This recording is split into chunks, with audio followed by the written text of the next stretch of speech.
ساری چاہتے مجھے کھینچ لائیں. میں نے ان کو بتایا تھا کہ میرا پروگرام ادھر والٹن روڈ پر ہے، وہاں سے پھر میں سیدھا یہاں نکل آیا. تو موقع کی مناسبت آمد بہاراں کا موسم ہے، رحمتوں کا موسم جاری ہے، کرم کا موسم ہے، اور ادھر جسم تھکن کا شکار ہے کہ سارا دن کام کیا ہے، معاملات کیے ہیں، مگر ادھر روح اور عشق اپنی طرف کھینچ رہا ہے کہ حضور کا ذکر سننے کے لیے بیٹھے رہیں. پتہ نہیں یہ گھڑیاں پھر زندگی میں نصیب ہوتی ہیں یا نہیں ہوتی ہیں. خوش نصیب ہیں جنہیں رب نے ایک مرتبہ پھر زندگی میں ربیع الاول کی بہاریں عطا فرما دی، خیر عطا فرمائی ہے. میں اپنی بات کا آغاز یہاں سے کرتا ہوں کہ اللہ کریم نے اپنے محبوب مکرم صلی اللہ علیہ وآلہ وسلم کو پچھلی امتوں میں جو بابرکت دن تھے، برکت والے دن تھے، ان میں نہیں بھیجا، بلکہ اللہ رب العزت نے اپنے محبوب کو ربیع الاول میں پیر کے دن 12 ربیع الاول کی صبح اور 11-12 کی درمیانی شب بھیجا. اب یہ تاریخ جو تھی عرب کے مہینوں کی تو بڑی پرانی چل رہی تھی، مگر مالک نے ایسا کیوں کیا کہ پچھلے دنوں میں جو ببرکت دن تھے ان میں اپنے حبیب کو بھیج دیتا، مگر کیوں نہیں بھیجا؟ تو کسی کے ذہن میں سوال آ سکتا تھا کہ چونکہ برکت والے دن آئے ہیں اس لیے برکت والے ہیں. جیسے کوئی پاکستان کا رہنے والے ہو تو پاکستان، جو برکت والے دن پیدا ہوگا وہ برکت والا ہوگا، فضیلت والے دن پیدا ہوگا تو فضیلت پالے گا، رحمت والے دن پیدا ہوگا تو رحمت والا ہوگا، کرم والے دن پیدا ہوگا تو کریم ہوگا. رب نے فرمایا اپنے حبیب کے لیے کہ میں نے اپنے محبوب کے لیے اس لیے خاص دن پچھلی امتوں میں نہیں چنا کہ کوئی اس نسبت سے کہتا کہ چونکہ اس دن آئے ہیں اس لیے فضیلت والے ہیں. رب نے کہا نہیں، اوروں کو نسبتوں سے فضیلت دیتا ہوں، اور میرا حبیب ایسا ہے جس گھڑی میں آیا، جس صدی میں آیا، جس زمانے میں آیا، جس رات میں آیا، اس کی وجہ سے نسبت فضیلت پا لیتی ہے. اوروں کو فضیلت نسبت سے فضیلت ملتی ہے، اور حضور وہ ہیں جن کی وجہ سے نسبتوں کو فضیلت ملتی ہے. اس لیے کہ تاجدار کائنات صلی اللہ علیہ وسلم جس رات آئے اس جیسی رات کوئی نہیں، جس دن میں آئے اس جیسا دن کوئی نہیں، جس صدی اور زمانے میں آئے اس جیسے ماہ و سال کوئی نہیں. اس لیے تاجدار کائنات صلی اللہ علیہ وآلہ وسلم نے خود فرمایا خیر القرون قرنی، سب سے بہترین زمانہ میرا ہے جس میں آیا ہوں. کوئی سوال آ سکتا ہے ذہن میں، حضور آپ کے دور میں تو ابو جہل بھی تھا، ابو لہب بھی تھا، یہ سارے تھے، اس کے باوجود حضور کا زمانہ، اس کی وجہ صرف ایک ہے کہ اس میں حضور موجود ہے. اس لیے اللہ رب العزت نے فرمایا والعصر. حبیب جب کفار تانے دیتے، تکلیفیں دیتے، مصائب کا شکار کرنے کی جسارت کرتے، کردار کشی کرتے، حضور کے مشن کے خلاف باتیں کرتے، حضور کا دل دکھانے کا کام کرتے، عملی زبانی سارے کام کر رہے تھے، تو اللہ نے اپنے محبوب کو دلاسے کے لیے کیا محبت کا انداز اپنایا اور فرمایا والعصر. حبیب مجھے تو قسم ہے اس زمانے کی، کون حبیب جس میں تو آیا ہے، تیری وجہ سے میں قسم اٹھا رہا ہوں. اور آگے فرمایا انسان لفی خسر، انسان خسارے میں ہے. اور اس سے آگے فرمایا الا الذین آمنوا وعملوا الصالحات، مگر وہ نہیں حبیب جو تیری غلامی کے دامن کو تھام گیا، جو تیرا غلام ہو گیا وہ نفع میں آ گیا ہے. اس وجہ سے یہ گھڑیاں برکت والی ہیں، یہ سعادتوں والی ہیں، یہ خیر والی ہیں، یہ رحمتوں والی ہیں. ان رحمت والی گھڑیوں میں رحمت والا بن کر اپنا رخ سرکار کی طرف موڑ لینا ہے. ہم بطور امت اپنا رخ بدل چکے ہیں، ہم نے اپنا رخ تاجدار کائنات سے پھیر لیا ہے. ہم عملی طور پر حضور کی سیرت سے، تاجدار کائنات کے اقوال سے، تاجدار کائنات صلی اللہ علیہ وسلم کی ذات سے دور ہو گئے ہیں. یہ ربیع الاول آتا ہے تو ایمان کو پھر جلا ملتی ہے، رحمت کے سوتے پھوٹتے ہیں، امیدوں کے نئے شبستان آباد ہوتے ہیں، کرم کی پھر ساون میں بادل برستے ہیں، ایمان کے گلشن میں بہاروں کے نئے نئے کوپل کھلتے ہیں کہ اے امتی پلٹ آ، میں اپنی محبوب کی رحمت والے مہینے کو پلٹا رہا ہوں، آجا تجدید عہد وفا کر کر اپنا رخ مدینے والے کی طرف کر لے۔ یہ مقصد ہوتا ہے میلاد النبی کا اصل میں۔ یہ جتنا کچھ کرنا ہے یہ لائٹ ایک خوشی کا اظہار ہے، اس دور میں خوشیوں کا اظہار کچھ اور تھا، آج کے دور میں یہ خوشی کا اظہار ہے۔ تو میں نے اسی مناسبت سے تاجدار کائنات صلی اللہ علیہ وسلم پر اترنے والے کلام میں سے 2 صرف آیتیں تلاوت کی، ان آیتوں کو کچھ چند لمحوں میں احادیث کے ساتھ جوڑ کر بات پیش کر دوں گا۔ اور اللہ نے ارشاد فرمایا وَرَحْمَتِي وَاسِعَتْ كُلَّ شَيْءٍ، میری رحمت ہر شے پر وسیع ہے اور ہر شے سے وسیع ہے، یعنی ہر شے پر میری رحمت حاوی ہے۔ اور یہ بھی کہہ دیا جائے کہ ہر شے میری رحمت کی محتاج ہے تو غلط تو نہیں، یوں کہہ دیا جائے کہ ہر شے کو میری رحمت کی ضرورت ہے تو غلط تو نہیں۔ تو اگر یوں بھی کہہ دیا جائے کہ اگر اللہ کی رحمت نہ ہوتی تو کائنات میں کوئی شے نہ بنتی، کوئی عالم وجود میں نہ آتا۔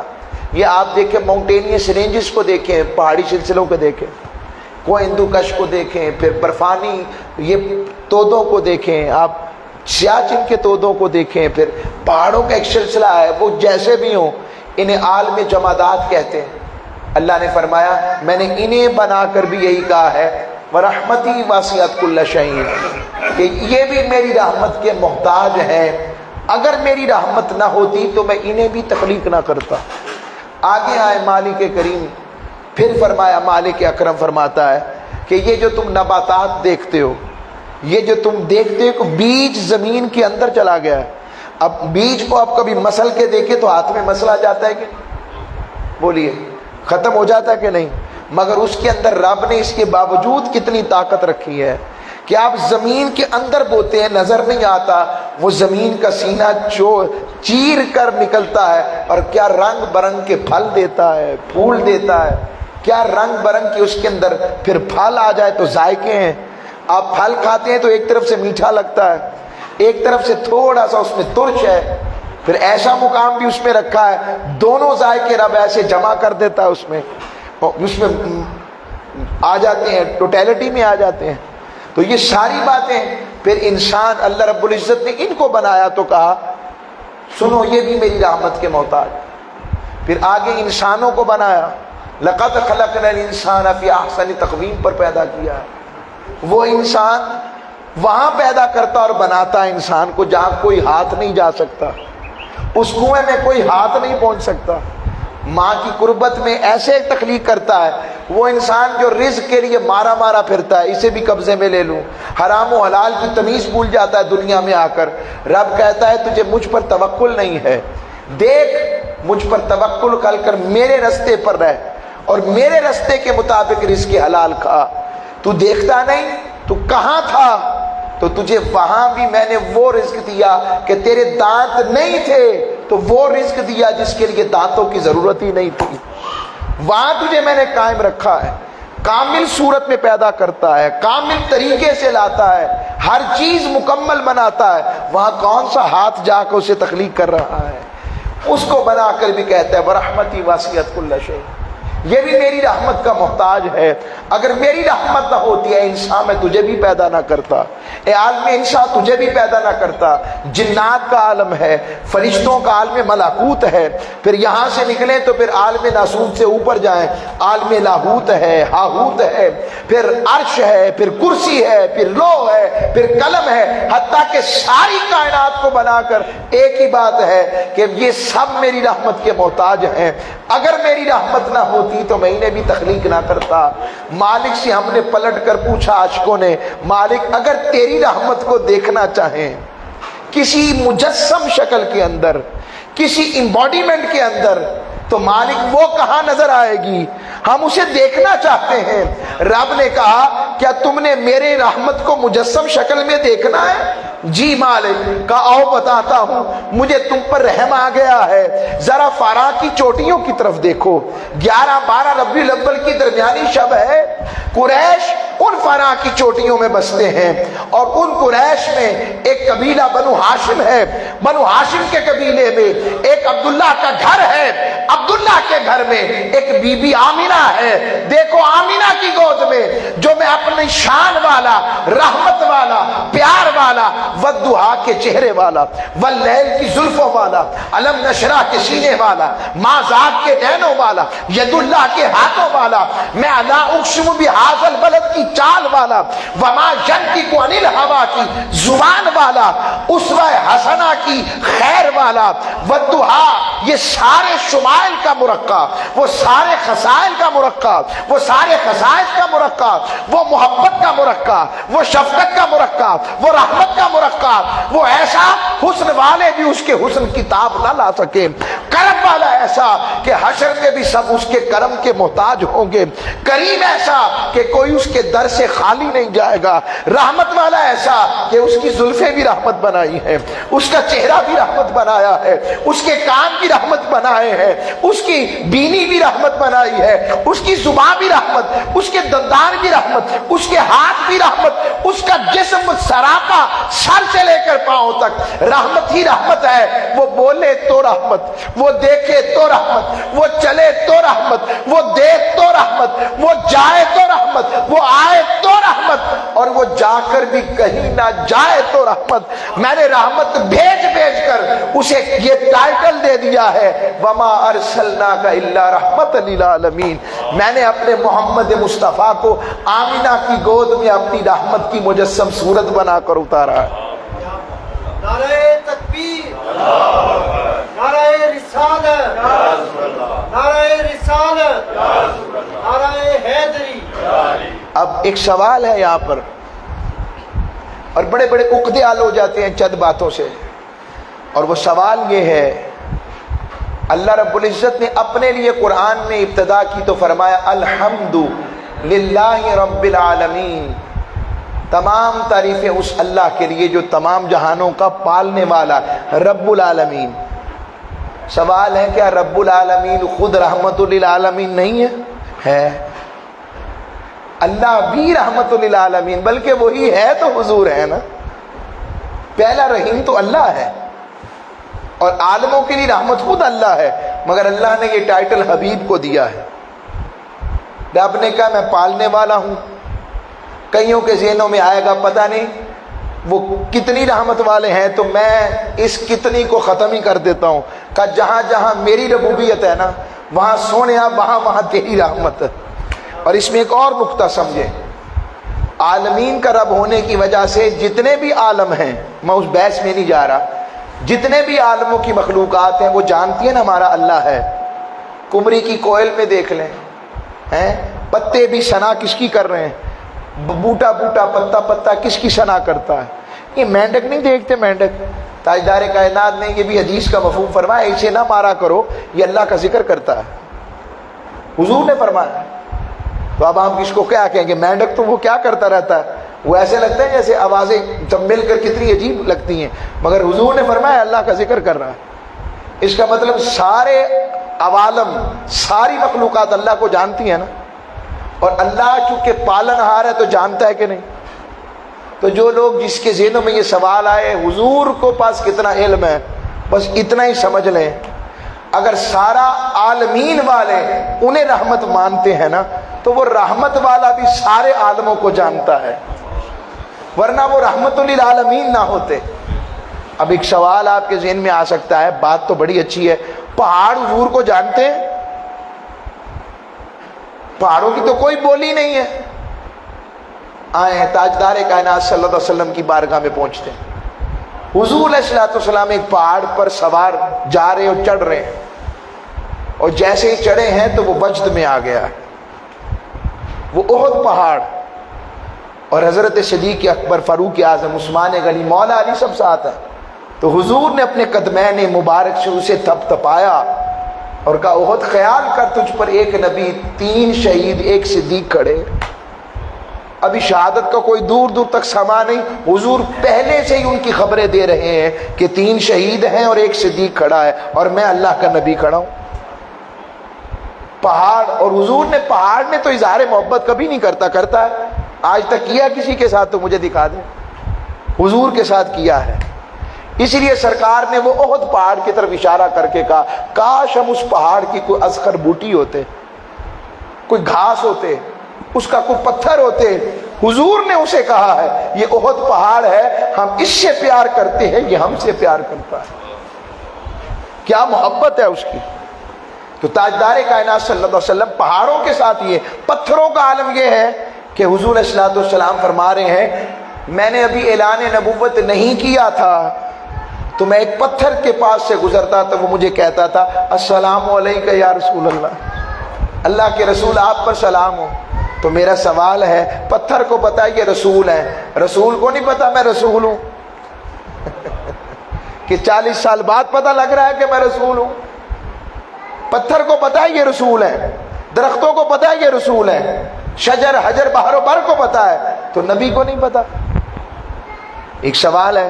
اور پھر ہمیں چھوڑے اللہ سے پوچھے نا اللہ کیا فرما رہا ہے لعمرک انہم لفی سکرتہم، سونیا تیری عمر کی قسم، رب عمر مبارک کی قسم کھا رہا ہے۔ اب اللہ کو تو چاہیے تھا فرماتا لعمرک بعد باس النبوہ، حبیب اعلان نبوت کے بعد والے زمانے کی قسم کھاتا ہوں، پہلے کی نہیں۔ رب نے کہ مطلق بات کی کہا نہیں لعمرک، حبیب ساری عمر کی قسم، جب تو آمینہ کی گود میں آیا اس کی بھی قسم، جب تو حلیمہ کی گود میں آیا اس کی بھی قسم، اور حبیب اس عمر کی بھی قسم جب تیری جوانی تھی اور پاکیزگی کا عالم کے تجھ جیسا نہ صدق والا کوئی تھا، نہ ایمان والا اور امن والا اور امانت دار کوئی تھا۔ رب نے تو ساری عمر کی قسم کھائی ہے۔ اب آگے آئیں، اس سے آگے چلتا ہوں۔ جانور کیوں جانور کہتے ہیں؟ اس میں شعور نہیں ہوتا، مگر کیا جانوروں کو بھی حضور کا پتہ ہے؟ اب یہ وہ موضوعات ہیں جن پہ کبھی غور کیا ہو تو سمجھ لگے نا، اب غور ہی نہیں کرتے ہم لوگ۔ یہ موضوعات سے کیا ملتا ہے؟ ایمان کو تراوٹ اور یقین ملتا ہے۔ جب اتنے لوگ جانتے ہیں تو امتی تو کیوں نہیں جانتا تیرا حبیب کون ہے؟ بس میں تھکاوٹ دیکھ رہا ہوں، بس اکتاہٹ کا شکار نہ ہوں، میں چند لمحوں میں بات ختم کر رہا ہوں، ریکویسٹ ہے میری۔ اس سے ڈسٹربنس ہو جاتی ہے، ہم لوگ پھر ذوق کے ساتھ بولا نہیں جاتا۔ تو عرض کر رہا ہوں تاجدار کائنات صلی اللہ علیہ وسلم کی بارگاہ میں ایک بوڑھا اونٹ تھا، 2 دن کی مسافت پہ اپنے مالکوں کے پاس کھڑا تھا، 2 دن کی مسافت، اونٹ بوڑھا، اور اس کے مالک باتیں کر رہے تھے کہ اب یہ بوڑھا ہو گیا ہے، صرف پٹھے ہی کھاتا ہے، گھاس ہی کھاتا ہے، ہمارے کسی کام کا نہیں رہا، خدمت تو کر نہیں سکتا، تو اس کو ذبح کر دیتے ہیں۔ اس اونٹ نے اپنے مالکوں کی بات سن لی، 2 دن کی مسافت پر مدینہ ہے، چاہتا تو، اب میں یہ نہیں کہہ رہا کہ کعبۃ اللہ کی طرف نہیں جانا چاہیے، چاہتا تو کعبۃ اللہ کی طرف بھی جا سکتا تھا، مگر اس نے رسی توڑا کر مدینے کی طرف رخ کر لیا، کیونکہ کعبے کو اگر کعبہ بنایا ہے تو مصطفیٰ نے بنایا ہے۔ اب یہ ایک علیحدہ مضمون ہے، میں اس میں نہیں جا رہا، لیکن ہے بات اتھینٹسٹی کے ساتھ عرض کر رہا ہوں۔ تو وہ 2 دن کی مسافت طے کر کر بارگاہ رسالت مآب میں آیا۔ اونٹ کو بھی پتا ہے جس کی کہیں نہ بنتی ہو مدینے والے کے پاس آ جائے۔ امتی تجھے کیا ہوا ہے، تو مدینے والے کی طرف جانا نہیں چاہتا؟ نہ تیری سیرت میں، نہ تیری صورت میں، نہ کردار میں، نہ تیرے معاملات میں، نہ تیرے اندر وہ بات آ رہی ہے جس سے حضور آقا کی محبت کی خوشبو آئے۔ وہ اونٹ گیا، اور حدیث کے مسند امام احمد بن حنبل میں آتا ہے آقا علیہ السلام کی کچہری سجی تھی، تاجدار کائنات صلی اللہ علیہ وسلم صحابہ کے جرمٹ میں مسند نشین تھے، اونٹ آیا اور حضور کی چوکھٹ پر اپنا سر رکھ کے ایسے جیسے کسی دکھی ترین انسان ہو جیسے، اور اپنے سب سے پیارے کو دیکھ کر اپنے ضبط یارانہ رہے اور پھٹ پڑے۔ آقا علیہ السلام کی قربت میں اپنا ایسے سر رکھ دیا اس نے، اور زاروں کی طرح رونے لگ پڑا۔ آقا علیہ السلام باہر نکل کر آئے، دیکھیں جانور بھی حضور کو پہچانتے ہیں، اور وہ بھی اپنے دکھڑے حضور کو سناتے ہیں۔ رب نے کیسا اپنے محبوب کو عطاؤں والا بنایا ہے۔ اور یہ بھی بتا دوں، محبوب ہوتے ہی با اختیار ہے، بے اختیار بھی کبھی محبوب ہوتا ہے۔ محبوب وہی ہوتا ہے جو کہتے جیب چکی گا تھوڑے اے میرا کام کرنا جے، محبوب یہ ہوتا ہے۔ محبوب کو اور چیزوں کی ضرورت نہیں پڑتی تکلفات کی۔ رب نے اپنے محبوب کو ایسا بنایا ہے، سونیا خزانے میرے ہیں، ہاتھ تیرے ہیں، جا دے۔ اور وہ حضور اس سے باتیں کر رہے ہیں اونٹ سے۔ واپس پلٹے تو صحابہ کے جھرمٹ میں صحابہ سے پوچھا، صحابہ نے پوچھا یا رسول اللہ آپ اونٹ کی بولی جانتے ہیں؟ فرمایا وہ کون سی بولی ہے جو ہم نہیں جانتے؟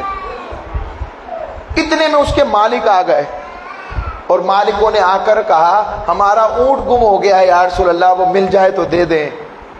اور وہ اونٹ حضور کے پیچھے چھپتا تھا۔ اونٹ، میں اس چھوٹے جانور کی نہیں بات کر رہا، اونٹ حضور کے پیچھے چھپتا تھا۔ اور آقا علیہ السلام نے فرمایا وہ بوڑھا جو ہو گیا تم ذبح کرنا چاہتے ہو، میں آپ کو کیسے پتا ہے؟ فرمایا اگر مجھے نہیں پتا تو میں اللہ کا رسول کیوں ہوں؟ تاجدار کائنات صلی اللہ علیہ وسلم نے جب یہ بات بتائی، حضور نے اگلا جملہ کہا کاش میں اس اونٹ کی نال ہوتا، کاش میں اس اونٹ کی ہڈی ہوتا، چمڑی ہوتا، وہ رسی ہوتا جس سے اس کو نکیل ڈالی ہوئی تھی، اس کی آنکھوں کا کوئی پپوٹا ہوتا جو یار کو دیکھ رہا ہوتا۔ حضور نے فرمایا اے مجھے تمہارا اونٹ پسند آ گیا ہے، میں اسے خریدنا چاہتا ہوں۔ یہ اونٹ حضور کو پسند آ گیا، اس کی یہ ادا۔ امتی تیرے اندر یہ وصف کب آئے گا کہ تو بھی اپنے محبوب کو پسند آ جائے؟ میلاد کا مقصد یہ ہے کہ ایسی زندگیاں بن جائیں کہ اپنے آقا کو اور ان کے رب کو پسند آ جائے، ورنہ میلاد کا کیا مقصد ہوا؟ ایک اور اونٹ پاگل ہو گیا، صحابی نے کہا یا رسول اللہ میرا اونٹ پاگل ہو گیا۔ حضور کیا پاگل اونٹوں کا علاج کرنے کے لیے تھے؟ پاگل اونٹ بھی ٹھیک ہوتا ہے۔ اس دور میں کون سی میڈیسن ہوتی تھی، کون سے ویٹرنری ڈاکٹرز ہوتے تھے؟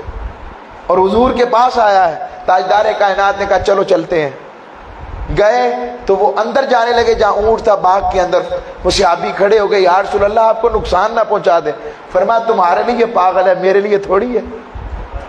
اندر گئے، اس کے ایسے بالوں سے سر سے پکڑا، کہا اپنے مالکوں کو تنگ نہیں کرتے، میں تو اس نتیجے پر پہنچا وہ پاگل ہی اس لیے ہوا تھا کہ سرکار آئیں گے۔ امتی تو کب ایسی اپنی زندگی کو ایسا بن جائے کہ حضور کو پسند آ جائے؟ میلاد کا مقصد یہ ہونا چاہیے، مقصود یہ ہے۔ آخری انسانوں کے ساتھ ہمارا تعلق، تاجدار کائنات صلی اللہ علیہ وسلم کی کیا محبت اور زندگی کی رحمت ہے۔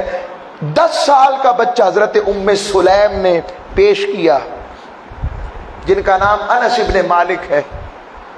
سننے والی بات ہے، حضور نے جب پیش کیا نا حضور کے سامنے، تو ان کی والدہ نے کیا کر کے پیش کیا کہ یا رسول اللہ ہوا خوید و مک، خادم نہیں، اس سے بھی مصغر چھوٹا کر کے ہوا خوید و مک، یا رسول اللہ تہاڈا نکڑا جا نوکر، نکڑا جا نوکر۔ اور حضرت انس بن مالک کہتے ہیں 10 سال میں نے تاجدار کائنات کی نوکری اور قربت کی، میں نے حضور سے بڑھ کر کوئی شفیق نہیں پایا، حضور سے بڑھ کر کریم نہیں پایا، میں نے حضور کی ہتھیلی سے بڑھ کر کوئی نرم ہتھیلی نہیں پائی۔ تاجدار کائنات صلی اللہ علیہ وسلم کی بارگاہ میں ایک حبشیہ خاتون تھی، اور وہ حضرت انس فرمایا کرتے تھے اپنے آخر تک عمر مبارک کے وصال تک، فرماتے ہیں میں قیامت کے دن جب حضور کی بارگاہ میں حاضر ہوں تو مجھے یہ جملہ اتنا لفظ پسند ہے قواعد مخ کہ حضور مجھے خود کہیں قیامت میں دیکھ کر میرے نکڑے گیا نوکرا تو آ گیا ہے، چھوٹے سے نوکر میرے تم آ گئے ہو۔ ہم نے کوئی نوکری کی ہوگی تو نوکر کلائیں گے نا، جس نے نوکری کبھی نہ کی ہو تو نوکر کیسا؟ ہماری نوکری کیا ہے؟ سب سے بڑی نوکری یہ ہے کہ ہمارے اندر اپنے محبوب کی محبت کی خوشبو آئے، سیرت کی خوشبو آئے، ہم کسی کی غیبت کرتے ہوئے سوچیں یار حضور نے منع کیا ہے، کسی پر بہتان لگاتے ہوئے سوچیں رب نے منع کیا ہے، جھوٹ بولتے ہوئے سوچیں رب نے منع کیا ہے، کسی کو گالی دیتے ہوئے سوچیں اللہ اس کے رسول ناراض ہوگا، رک جائیں. یہ سوچتے ہیں. اور دوسرا کیسے خدمت کر سکتے ہیں نوکری؟ اپنی اولادوں میں حضور کی محبت کو پھیلائیں. ہماری اولادیں، نوجوان نسلیں لٹ رہی ہیں، ہمارے ہاتھ سے نکل رہی ہیں. بہترین طریقہ حضور کی مدد اور نصرت کرنے کا یہ بھی طریقہ ہے، انہیں ایسی مجلسوں میں کثرت سے لاؤ. وہ اپنے کالج کے کنسرٹس اگر ہوتے ہیں تو دیکھیے گا وہاں کس گرم جوشی سے جاتے ہیں. کالج کے اندر پارٹیز کے اندر جاتے ہوئے دیکھیے گا، وہاں پر ان کا انتھوزیزم دیکھیے گا. بس ان کا رخ موڑ دو، انہیں بتاؤ جب حضور پف بناتے تھے نا تو رب کہتا ہے واللیل اذا سجا، سوڑیا جب تو بال بناتا ہے تو رات کی سیاہی کیا ہوتی ہے جو تیری زلفوں کے سونے ہونے میں ہے. بتائیں انہیں حضور جیسا حسن کسی کا نہیں، حضور جیسا جمیل کوئی نہیں، تاجدار کائنات جیسا کریم کوئی نہیں. یہ آج ہم ان چیزوں سے دور چلے گئے. حضور سے بڑا کوئی حکمران کوئی نہیں. حضور کا دین لٹ رہا ہے، میں سچ بول رہا ہوں. آج اس میں بہت سی سازشیں ہیں. اگر ہم نے ایمان کو بچانا ہے ہمیں حضور کی نوکری کرنی پڑے گی، ورنہ ایمان بچانا مشکل ہو جائے گا. کوئی اللہ نہ کرے ہماری قبروں پر ہاتھ اٹھانے والا بھی نہیں رہے گا اگر ہم نے حضور کی نوکری نہ کی. تاجدار کائنات کے ذکر کی طرف نہ آئے، حضور کی بارگاہ کی طرف نہ آئے.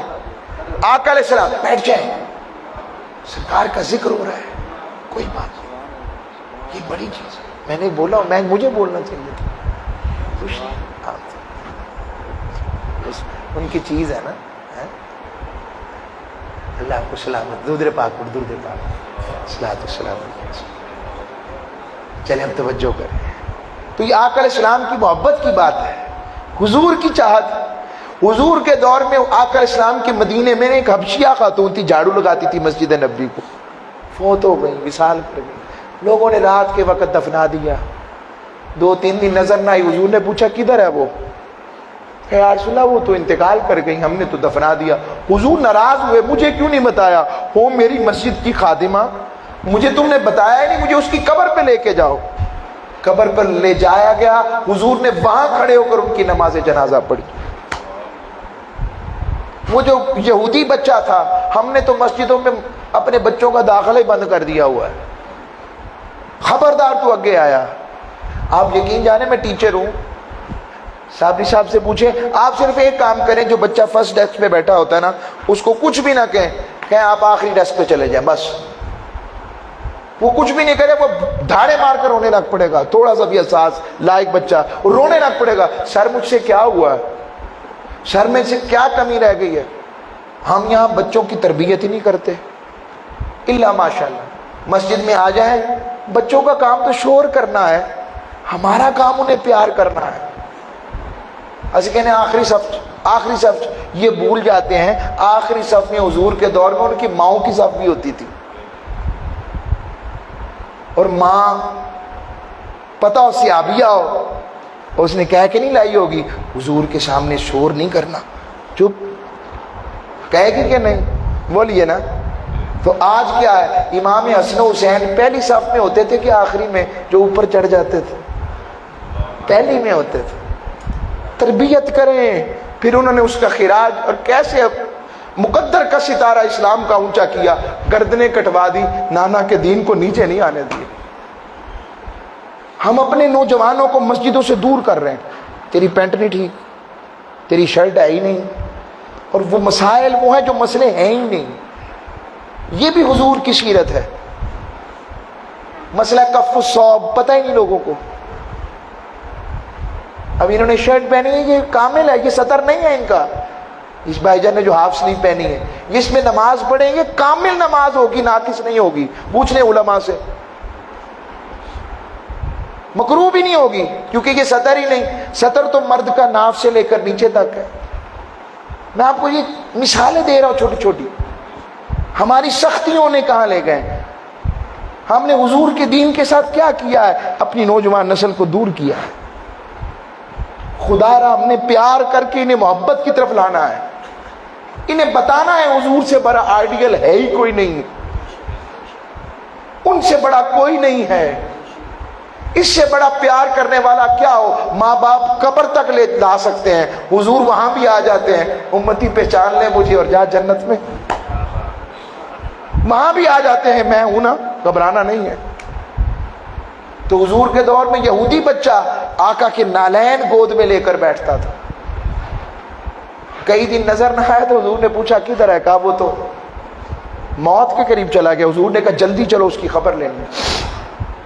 گئے تاجدار کائنات, اس کے باپ نے دیکھا, کہا آپ کا عاشق اندر لیٹا ہوا ہے, بس موت کی کشمکش میں ہے, موت اور زندگی کے درمیان ہے, کبھی بھی مر سکتا ہے.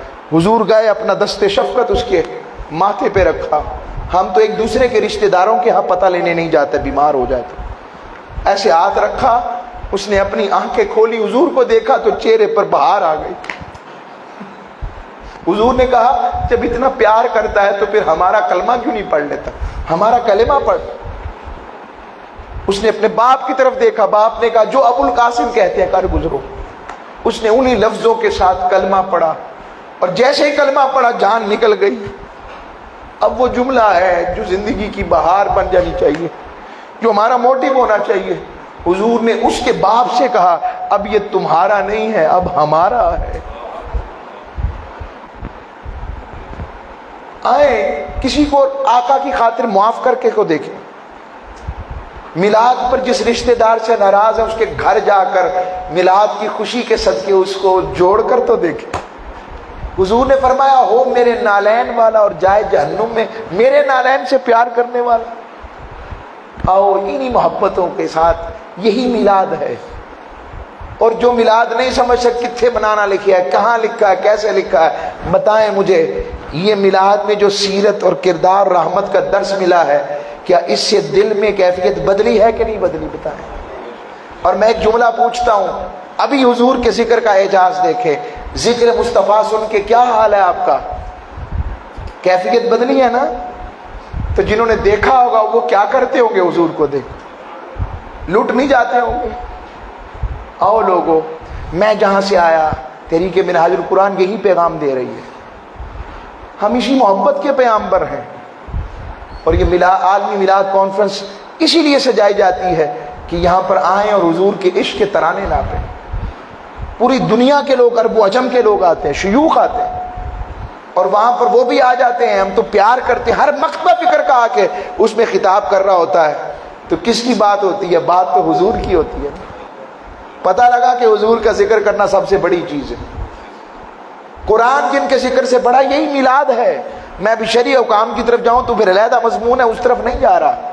یہ ہے میلاد کا تعلق کہ تہیہ کر لیں یا رسول اللہ نماز نہیں چھوٹے گی, تہیہ کر لیں یا رسول اللہ بدخلقی نہیں ہوگی, تہیہ کر لیں ہم سے کسی کو نقصان نہیں پہنچے گا, ہم اللہ کے حبیب کے دین کے نوکر بنیں گے.